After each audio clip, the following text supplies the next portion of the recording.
Go ahead. Coach, we had the privilege to interview you a couple of weeks ago regarding the district, and you said your main goal was to win a game in the district and let these girls get a chance to play in the region. Team is very young. I know that it's never a good thing to lose, but what kind of upside do you see about at least making it to the region this year?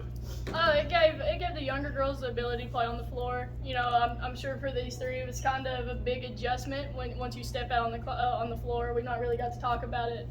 The lights are different. I was trying to explain to them in practice. So the lights are different. The floor is bigger.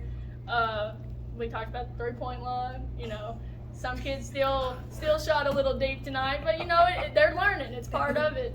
But with the younger kids, it's also important to mention that these three have led the way for them. You know, they're giving them something to work for. It's not just show up and do nothing at practice. You know, these three have pushed them to go hard in practice and have held them accountable. Coach Kirkpatrick, you coached a younger group. You've been their head coach before. You've been the assistant for these three seniors. What was it like making that transition for you guys this year from being the assistant to being the head coach? I actually just told them in the locker room, you know, I got to watch them when they were freshmen in high school to now, you know, and when I took this job, they could have just shut down and done their own thing, but instead they wanted to get better, they wanted to grow. We wrote down goals, first day of practice this year, and this was one of their goals, you know.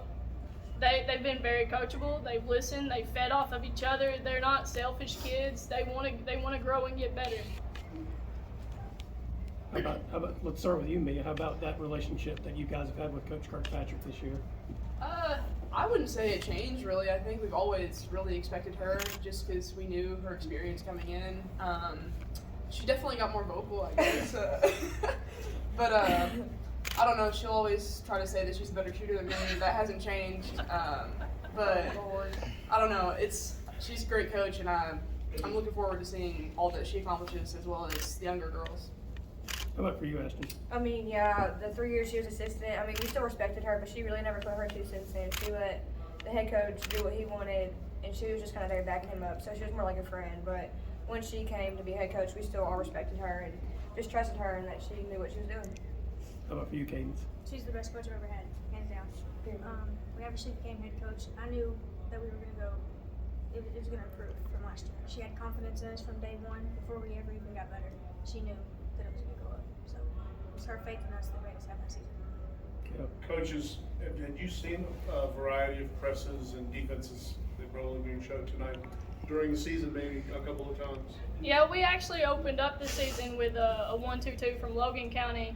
I think the Bowling Green's length, you know, it hurt us a little bit. We're a little smaller, but you know, all out to Bowling Green, they're a very good ball team. I actually got to work with Coach Head about 3 or 4 years ago. You know, I know what he instills in his programs, and he's leading a great program. Thank you. Thank you. Thank you all. You said light.